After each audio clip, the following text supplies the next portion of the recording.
galera da Casa Cultural, tudo bem? Hoje eu tô com uma convidada que ela vai falar sobre contratos, direitos autorais. Tudo bem, Lívia? Tudo bem.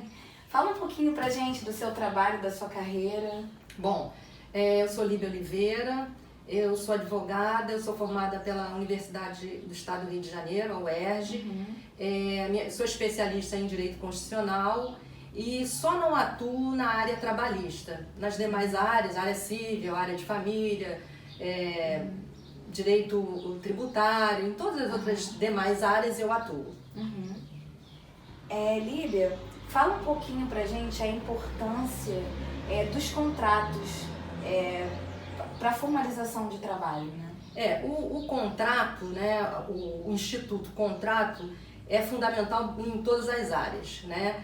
Mas no caso específico, no caso artístico, eu acho que ele é fundamental porque ele garante que as partes vão ser cuidadas, né? Porque o que acontece? Quando você não faz um contrato, se em algum momento de uma produção, né, de um espetáculo, alguma coisa sair errado, você não tem como recorrer a quem, se você não formalizou aquilo. Então a importância está em quê? Em você garantir direitos para o contratante e para o contratado.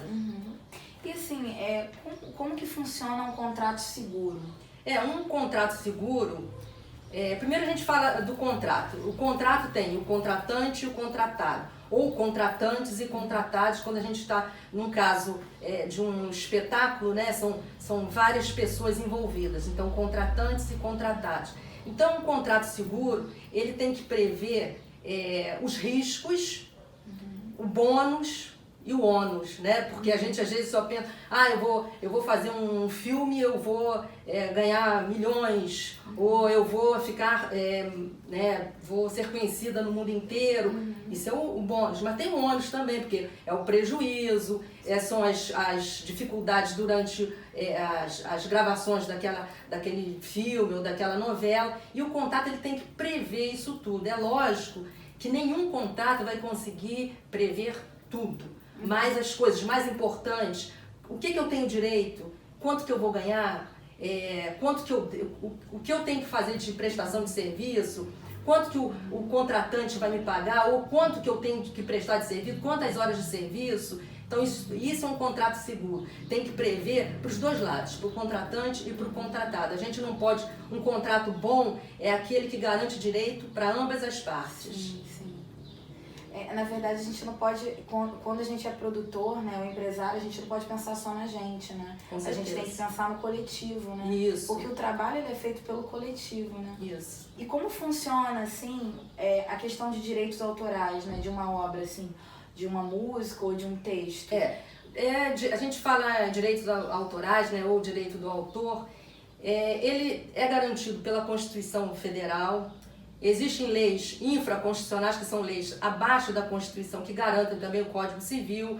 A Lei 9.610 é uma lei ampla e vem tratando de vários aspectos. Então, o direito autoral ele vai garantir o direito do músico, daquele que faz a música, o letrista, daquele que canta, do escritor, do coreógrafo. Então, ele vem e demais manifestações artísticas. E esse direito ele vem dizer o que, olha, você fez uma obra, você é o autor daquela obra, sua obra ela vai ser pública, ela vai se tornar pública se você quiser. Se ela se tornar pública, o direito autoral ela vem garantir que você seja respeitada nos seus direitos. Então a maneira do artista ele é ser resguardado. O direito autoral ele vem resguardar o direito do artista. Porque às vezes você faz uma música e você põe ela público, mas você não registrou, você não tem nenhum documento que prove que aquilo é seu. Aí a gente vai ver a questão do plágio, da contrafação, que é uma pessoa copiar a sua obra, da pirataria. O direito autoral ele vem resguardar as manifestações artísticas do furto daquela obra que a pessoa fez. E ao divulgar, ou seja, ao tornar pública, se ele não se resguardou, ele perde esse direito. Então, o direito autoral, ele prevê todas essas manifestações, ou quase todas, porque o legislador, ele não tem como saber quais tipos de manifestações artísticas ainda vão aparecer. Então, a época que foi feita a lei, ele resguardou aqueles direitos. Agora vão aparecer outros. A época não tinha internet, não tinha essas manifestações artísticas pela internet. Então o legislador ele vem se atualizando de acordo com as novidades das manifestações artísticas. E como é que funciona hoje essa questão da internet mesmo? Porque assim, se eu pego uma obra que tem direito autoral e eu pego essa obra e faço para o YouTube, ela pode ser restringida? Essa questão da restrição, eu vou até dar um exemplo, o caso do Roberto Carlos. Ele nunca autorizou a biografia dele. E, na verdade, um biógrafo resolveu fazer uma biografia não autorizada. Ficou anos isso na justiça e o Roberto Carlos ganhou em algumas instâncias, o biógrafo também ganhou e eles ficaram nessa batalha e chegou ao STF. O STF, numa decisão muito discutida e que foi muito debatida, disse assim, olha, você pode fazer uma biografia não autorizada sim, você pode fazer esse tipo de coisa sim, só que se nessa tua biografia não autorizada você atingir a moral, a personalidade do outro, a lei vai garantir que o outro entre na justiça e busque seus direitos. Por quê? Então eu posso fazer uma biografia não autorizada? Posso escrever? Pode. Eu posso colocar isso na internet? Posso, desde que eu não fira o direito do outro. Porque a Constituição, ela garante a liberdade de expressão. E nada mais justo que eu manifeste a minha expressão, mesmo que eu fale de uma outra pessoa, desde que não atinja o direito dela. Porque o direito do biógrafo, ele termina quando começa o direito do biografado. Mas isso serve só para a internet ou de Não, modo geral? De modo geral. Então eu posso, por exemplo, sei lá, pegar e fazer um documentário do Roberto Carlos, se eu quiser, sem autorização Sem dele. Autorização dele. Agora, logicamente, que se você fizesse esse documentário e você atingiu bem a personalidade dele, na questão moral, aí ele vai se resguardar. A justiça vai dizer, olha, você foi aonde você não devia ir. Né? E aí vai ser, como é que eu vou saber aonde que eu estou atingindo? É o bom senso, né? A gente não vai chegar lá, olha, o Roberto Carlos fez isso ou fez aquilo, se você não tem como provar. E mesmo se você tiver como provar, aquilo no interior dele, aquilo pode atingir um bem maior, que é a personalidade, que é o direito da moral, é o direito do se resguardar, é o direito ao silêncio. Eu tenho direito ao silêncio, de não manifestar ou de não expor a minha vida naquele aspecto, né? Então, a justiça, a lei me garante esse direito. Muito interessante, obrigada por esse esclarecimento, né? Porque a gente fica se questionando, né, do que pode, o que não pode, né? É um assunto que gera muita polêmica, sim, porque tem muitas pessoas que têm medo, né, de serem biografadas. Eu vou autorizar, não vou autorizar? As famílias, hoje, então, algumas famílias de alguns autores, de alguns escritores, estão há anos na justiça proibindo que obras maravilhosas, que músicas sejam colocadas ao público. Por quê? Porque simplesmente elas estão querendo dinheiro. A justiça vem dizendo assim, você pode publicar. Tem alguma coisa que ofendendo a família, a moral, alguma coisa daquela família? Não, então pode publicar. O STF, que é o nosso órgão máximo do judiciário, disse, pode publicar. O próprio Lovecraft, que é um autor de terror, né, norte-americano, ele não autorizava as obras dele serem vendidas como filmes, como quadrinhos, porque ele tinha medo de transformarem. Porque sempre rola essa adaptação por questão de custo, né, financeiro da obra e tal.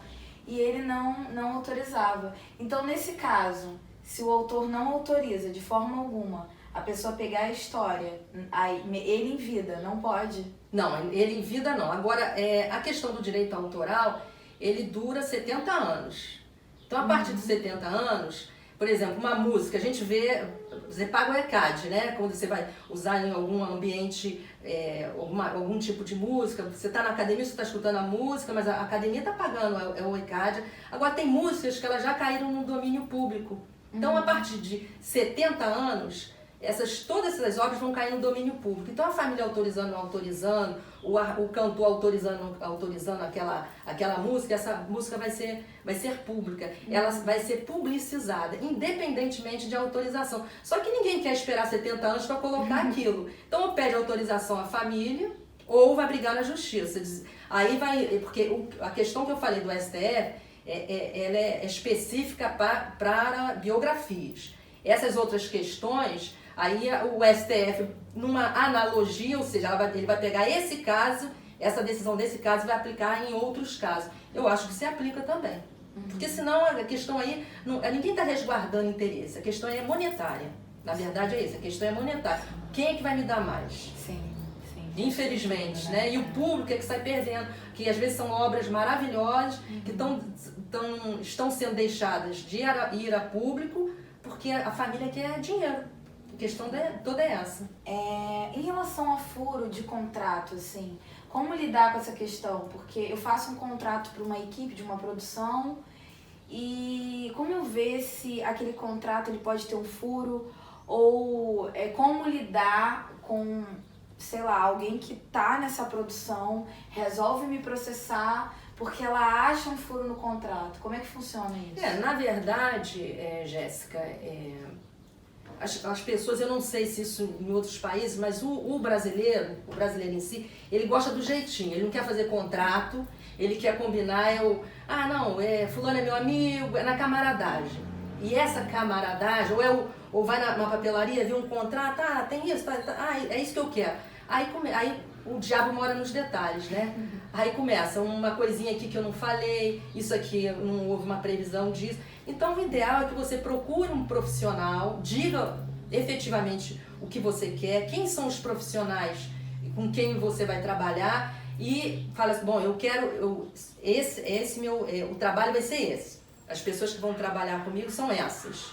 E eu quero isso. E o profissional, ele vai traçando aquilo que você quer. Agora, lógico que não tem como a gente visualizar todas as situações, mas a lei vem dizendo assim, dentro de uma normalidade, a lei vem prevendo tudo, dentro de uma normalidade. Agora tem um caso fortuito, o caso até do que aconteceu uma produção do Miguel Falabella, que no meio da peça lá, um cabo de aço arrebentou e o artista caiu e se arrebentou todo e machucou. Uma produção desses aí que eu não estou lembrando qual é a peça.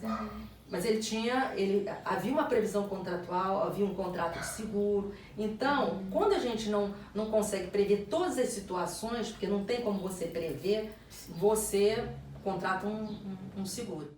Como você estava falando que o seguro, ele na verdade, a pessoa que estiver numa produção grande, ela prevê e evita problemas com o seguro. Em uma produção pequena, é imprescindível ter um seguro? Não é imprescindível. Aí um aconselhamento de uma profissional. Procura um escritório de advocacia, procura um advogado e diz assim, olha, eu estou fazendo uma produção, eu vou ter 10 pessoas trabalhando comigo, eu vou ter 5 pessoas, eu vou ter uma pessoa, vou fazer um monólogo.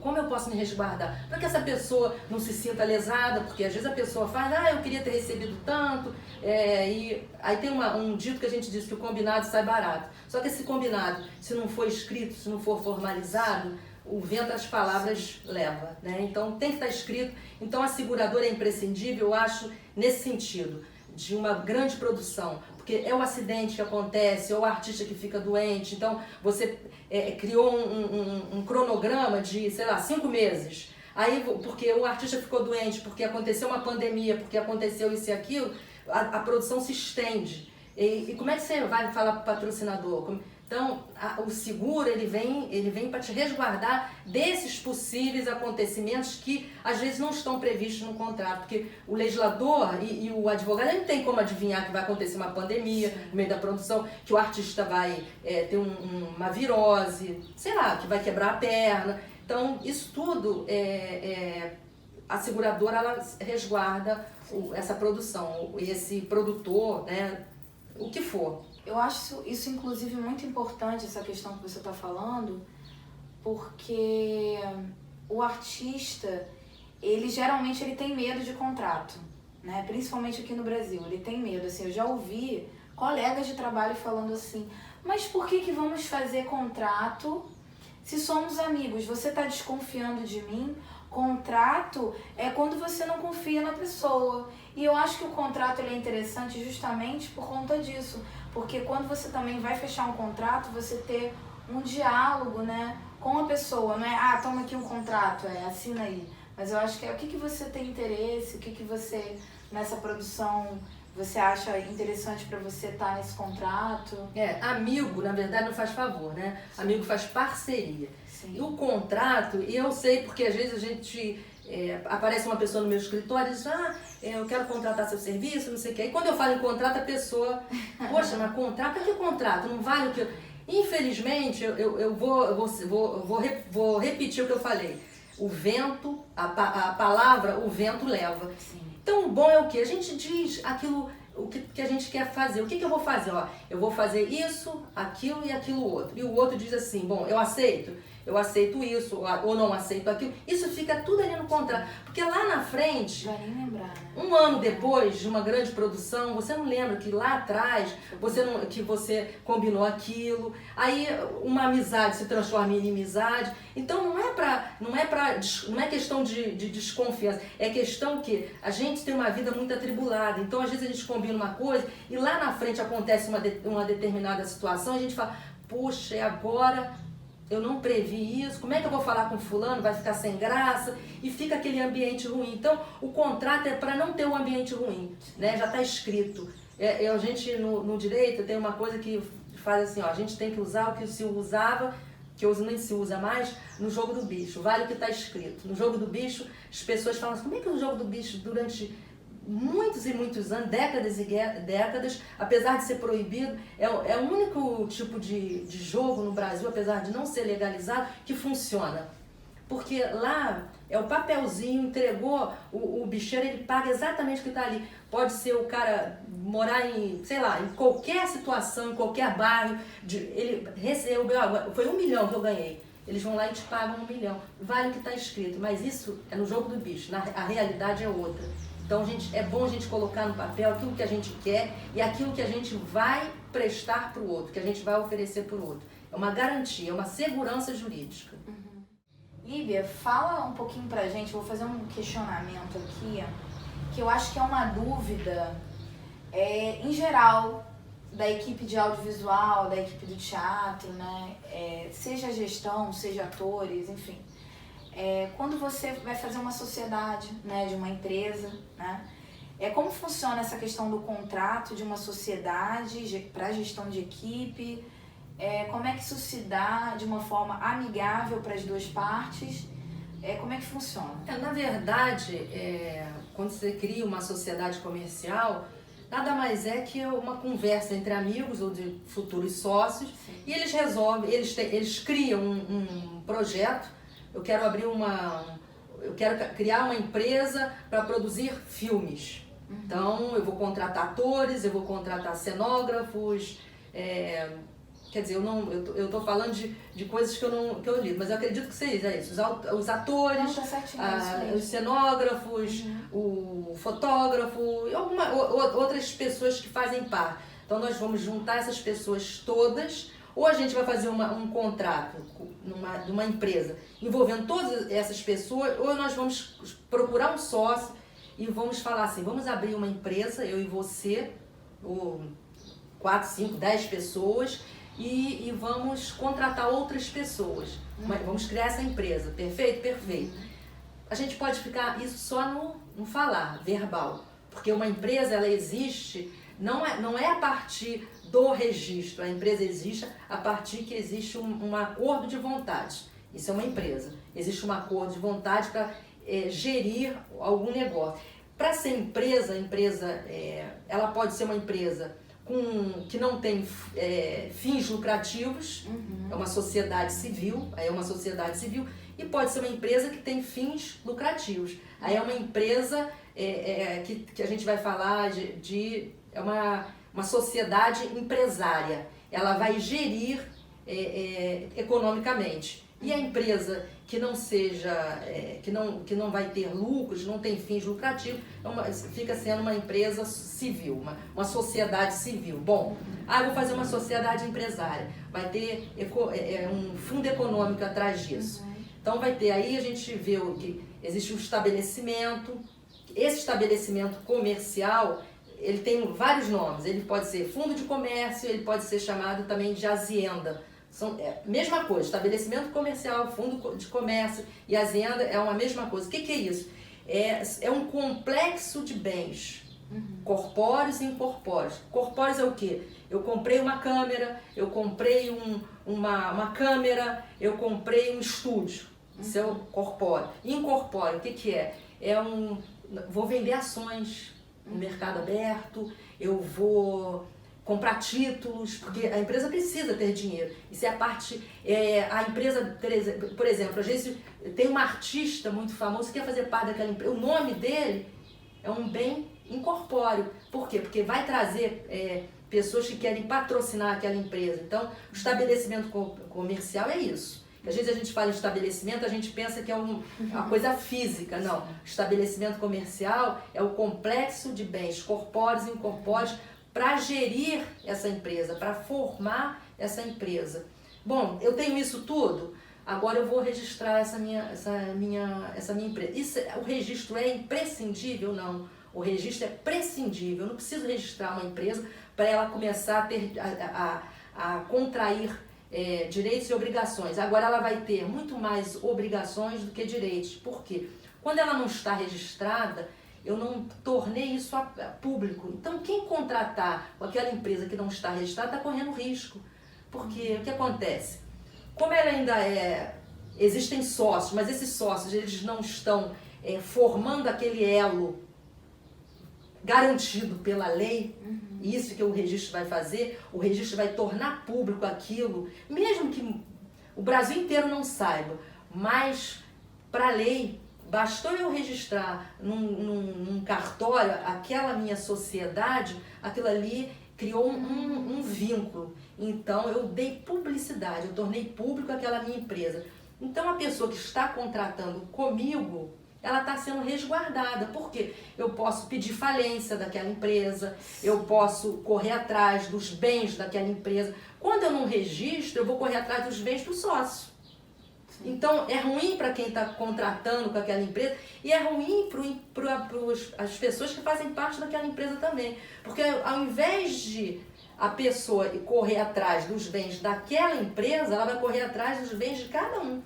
Das pessoas que fazem parte daquela empresa. Então eu tenho um carro, tem um carro, a empresa não, tem empresa? Não, a empresa não foi registrada. Então essa empresa aí ela tem valor para muita coisa, mas para isso ela não tem. Então o que eu vou fazer? Eu vou correr atrás dos teus bens. Então é ruim para as pessoas que fazem parte daquela empresa que não foi registrada, e aquela pessoa que está contratando também, ela fica... poxa, não tem uma empresa, não tem um papel, sim. Como é que eu vou, a quem eu vou recorrer? As pessoas fogem, a gente vê aí no Brasil, as pessoas dando golpe, abrir uma empresa, não está registrada, não tem endereço, não sei o quê, vão embora aí. Então isso, não há uma segurança jurídica, então é importante do registro. Isso aconteceu inclusive na Gama Filho, que era uma universidade que era registrada, era particular, as pessoas pagavam.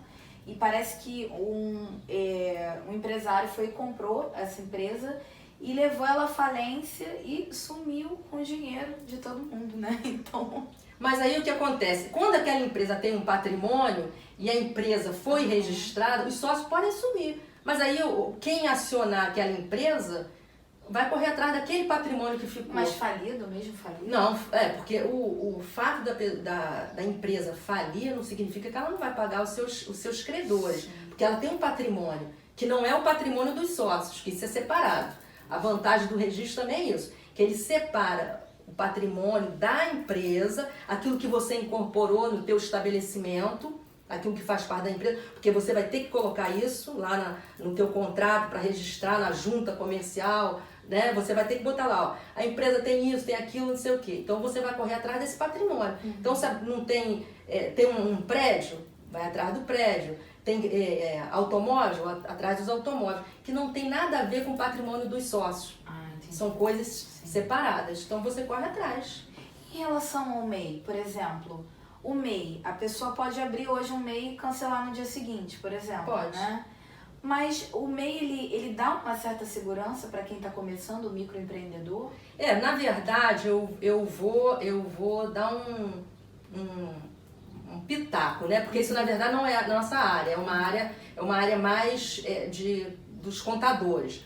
Mas, na verdade, o que garante você contratar com o MEI é essa questão. Porque, às vezes, a empresa, para você entrar, criar uma microempresa, né? uma empresa de pequeno porte, né? Uma EPP, você tem que ter algum patrimônio. Você não pode chegar lá, eu quero criar uma empresa, né? Você vai criar, até porque dependendo do que você vai... Uma empresa de audiovisual, ela tem que ter algum patrimônio, a lei diz que você tem que discriminar algumas coisas lá. Então, quando você contrata com uma empresa dessa, você tem esse patrimônio para te resguardar. Aí que eu digo a importância dos contratos. Você faz um contrato dizendo, ó, se a empresa não prestar esse serviço... Na verdade, quando eu faço o contrato, a lei já me garante que eu posso processar aquela empresa. Mas se eu não fizer o processo. Só que eu vou processar quem? Se a empresa fechar no dia seguinte. O contrato, ele vai me garantir o quê? Que a empresa, ela já tem...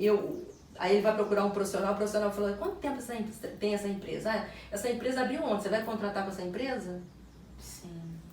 Você dá Vamos pedir certidões das pessoas que fazem parte dessa empresa? Vamos ver se esses sócios são pessoas que têm um nome limpo, que têm um CPF limpo. Aí a importância de você procurar um profissional, procurar um escritório, porque você tem que se resguardar. Porque às vezes a empresa está toda perfeita, mas os sócios são pessoas que já vêm com um histórico de problemas de irregularidade e você não está sabendo. Então você procura um profissional da área, ele falou, vamos tirar a certidão, o nome dessas pessoas, porque a empresa às vezes é novinha, então a empresa não tem problema nenhum, mas os sócios, aí o que eles fazem? No dia seguinte eles fecham a empresa, porque isso não tem nenhuma dificuldade, e aquele dinheiro que eles receberam, vão embora, e você fica sem receber nada. Então, a importância da gente fazer o contrato e da gente procurar um profissional da área. É o barato, é o caro, que às vezes a pessoa fala, mas eu vou pagar um profissional, é caro.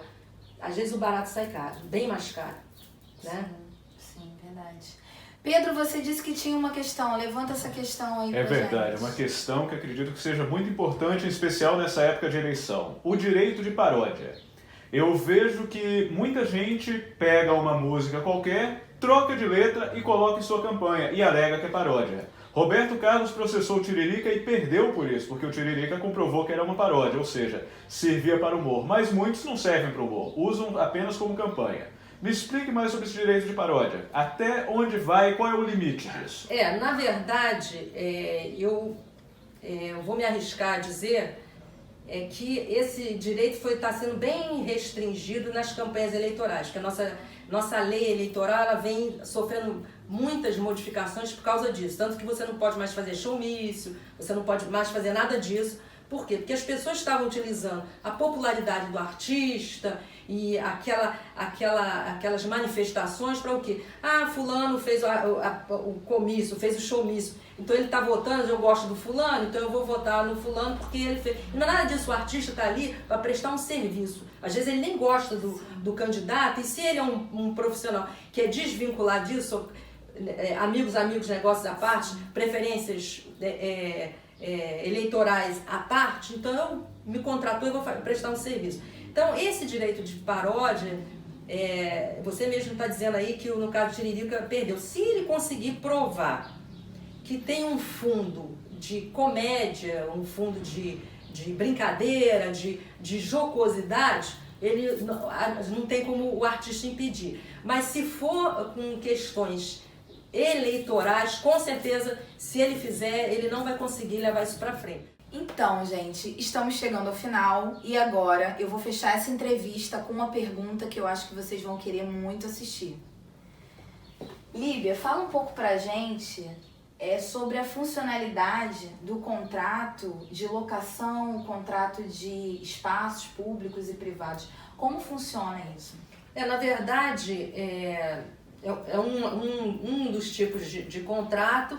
A locação é o contrato em que você vai alocar, né, locar um lugar onde você precisa montar aquele teu espetáculo. Então pode ser um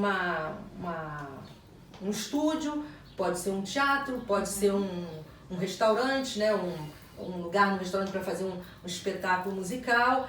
Esse é um tipo de contrato. E ali você, como no caso, se for uma empresa de uma produção que queira fazer, vai ser o contrato daquela produtora contratando, né, locando aquele local. Vai prever o tempo que vai ficar, se vai ser um contrato de 2 meses, 3 meses. A locação ela não tem um prazo determinado. Então eu quero locar um teatro por 5 meses, porque a minha peça vai durar 5 meses naquele local.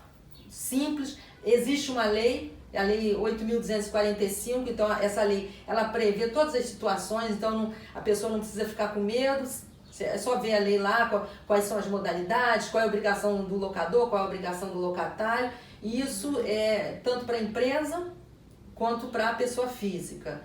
No caso de espaços públicos, é um contrato também, só que aí você vai, é um local maior, e a questão de você, no contrato, tem que ficar claro que ali vai envolver questão ambiental, porque você pode estar fazendo, eu sei, por exemplo, em Porto Seguro tem um anfiteatro, então dependendo da sua produção, pode estar envolvendo uma questão ambiental, de luz, você tem os animais à noite, o que pode atingir, então você tem que, quem for contratar em espaços públicos, tem a questão da vizinhança, se você for botar um som alto, isso tem que tudo estar previsto, porque depois não adianta você, mas eu contratei e eu vou fazer o espetáculo independente de qualquer coisa.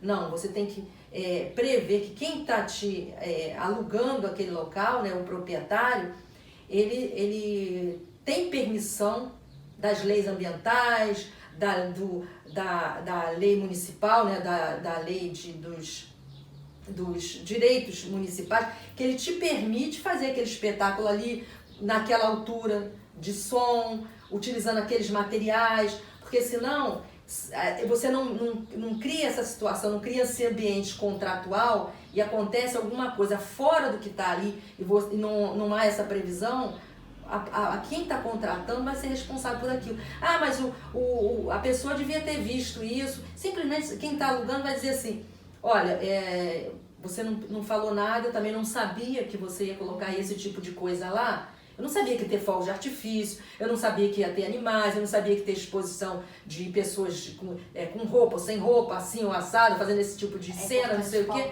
Então tem que pautar tudo.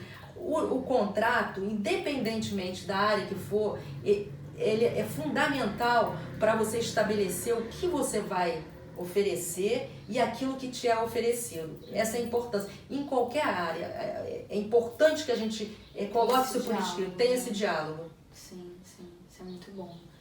Lívia, obrigada pela sua participação no canal. Galera, não esqueçam de deixar o like, a curtida de vocês, se inscrevam no canal para vocês continuarem tendo convidados desse nível aqui que nem a Lívia, tá bom? Tchau, gente. Até a próxima.